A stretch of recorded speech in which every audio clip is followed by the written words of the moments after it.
Photoshop has some really amazing tonal correction tools, and what makes it even more amazing is that you can apply all of these tools through the adjustments layers at the bottom of the layers panel. So we'll walk through several of them right now. You have to have your background layer selected, or whatever layer it is that you want to modify, before you make your adjustments. Then you'll click on the cookie button at the bottom of the screen, and we're going to start at the top by adjusting the levels. Now the levels, when you open up this dialog box, it has what's called a histogram, and the histogram is a mountain range that represents the values from dark to light within your selected image or whatever layer it's modifying. Like with a fill adjustment layer, these tonal correction adjustment layers also have a mask that will apply the adjustment to the entire document, or if you modify the mask to just a selected area. You can use the sliders on the histogram to increase or decrease the midpoint marker, increase or decrease the darks and the lights over on this side. You could also click the auto button. So sometimes clicking the auto button will sort of recalibrate the histogram for you.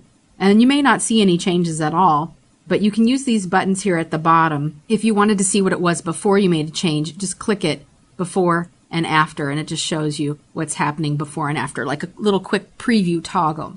One thing that I like to do with the levels is use these eyedroppers. You can click on the white point and then choose an area that has the whitest white in your document and click on it. And that may not be the whitest white.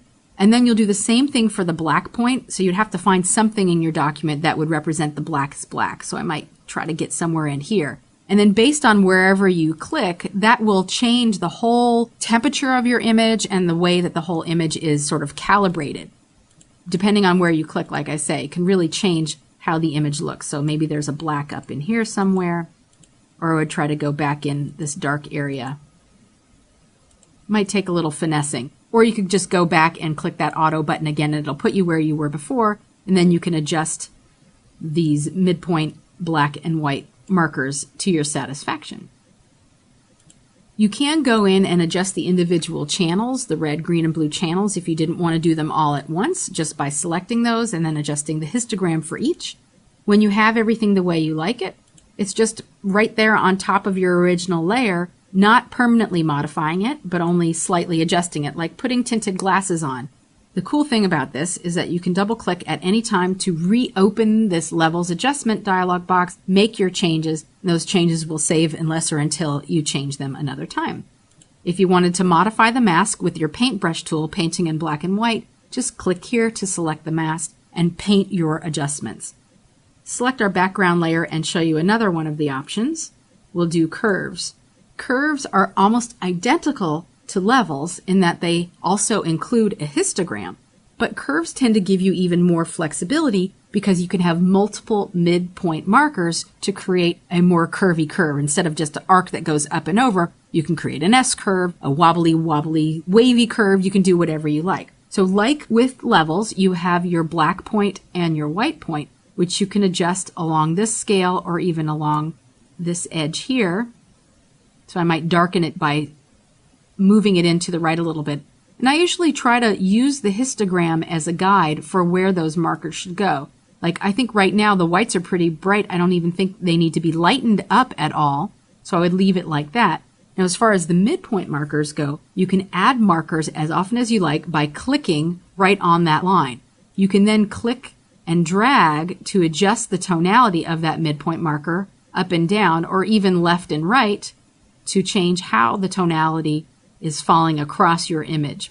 If you wanted to add another marker, just click anywhere, and then you can drag up or down in any direction until you get it the way you like it. Now this is really making this object pop and separate even further from the background image. When you have everything the way you like it, just go back to your layers panel.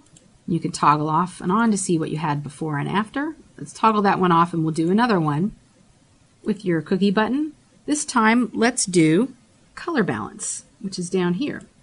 With the color balance, you can adjust the midtones, the shadows, and the highlights individually. So we'll start with the midtones. And this would just be adjusting the temperature from cyan to red or red to cyan. If you went cyan, this is almost like a cross-processing lomographic technique to really shift the color in one direction unnaturally, but that could be something that you really enjoy going for.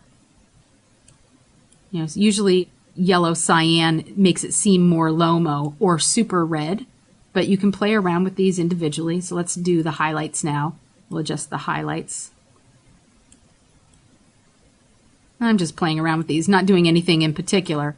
And now let's do the shadows.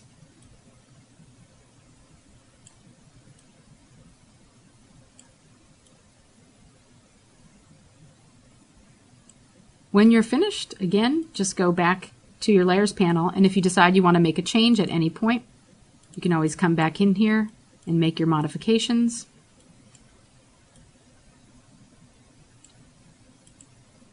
We'll hide that and we'll show you another one. How about let's do brightness and contrast. This is a really simple adjustment layer in that there's only two options here.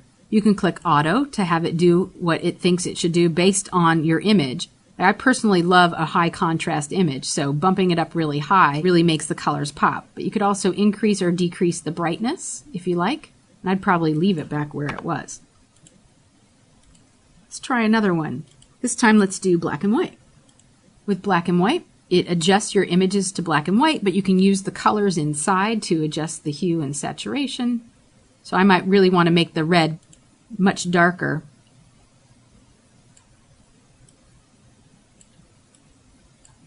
Or maybe make the blue darker, but the red not quite the same tonality. You could even tint your image by clicking the tint option and then choosing a tint color. If you want to do something like a daguerreotype or Van Dyke brown or even a cyanotype blue, you just have to find the right blue to tint with, and that can be toggled on and off. Let's try another one. Let's do a hue saturation. Now the hue saturation has a full rainbow slider, so you can adjust the entire tint of your whole image just by adjusting the hue slider. Wouldn't it be nice if our flag was that color? I like that. Okay, then you can also increase or decrease the saturation and increase or decrease the lightness, the overall image. You could also colorize based on a particular tint. And what's more, you can even go in and adjust just the reds, just the blues, just the greens, yellows, cyans, magentas, etc. Now notice that I've changed the color of the pinwheel, but I might not want it to change that background color, which is kind of beigey, khaki. If I wanted to, I could adjust that by modifying my mask. And you can tell your mask is selected when you have those four corners around that mask. Then you can paint with your regular paintbrush tool. I'll just increase the diameter with my keyboard shortcut, the right bracket to increase, left bracket to decrease the size. And now I'm just sort of painting away those areas so I get that background color back. The black areas are revealing through to the original. The white areas are showing me the mask.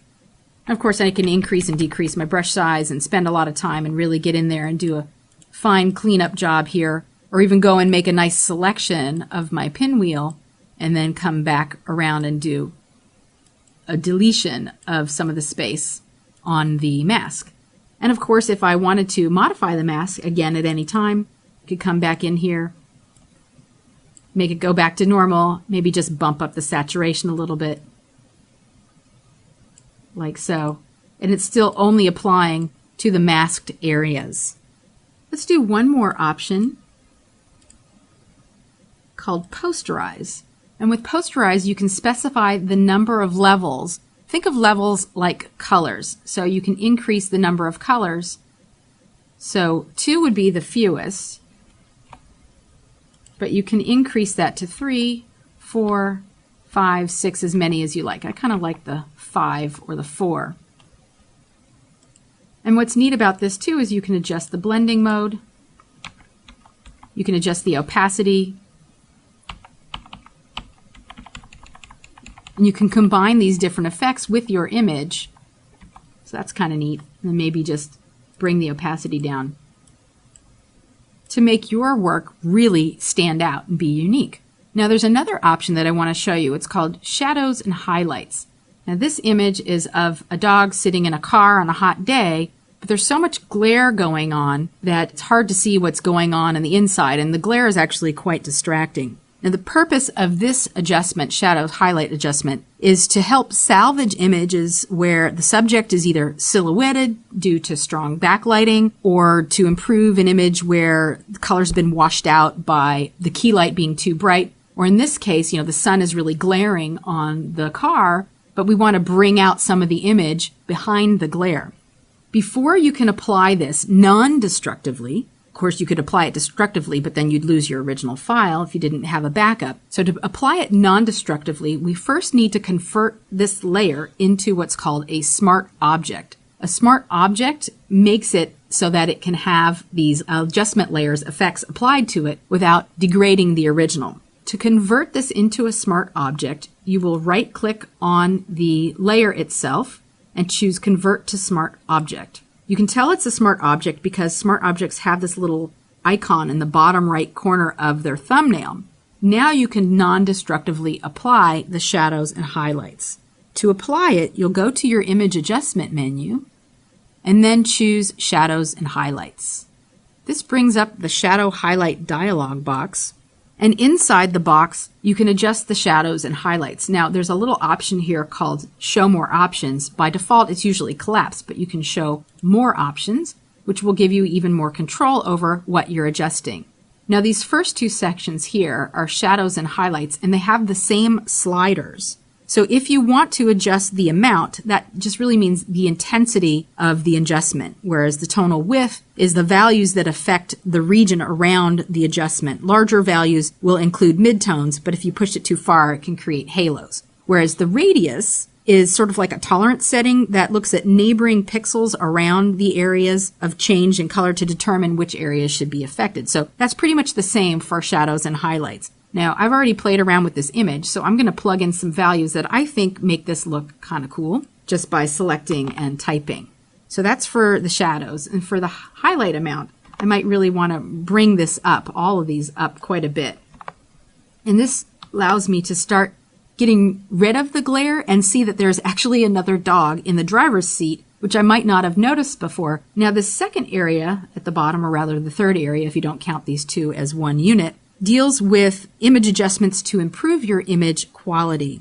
Color correction here, the top one, will modify the saturation of the adjusted areas, and this lets you counterbalance any washed out areas in your image. The brightness will only appear if you're working on a black and white image, so we're not seeing that here, but if you had a black and white image, you would see brightness come up, and that's working with grayscale images.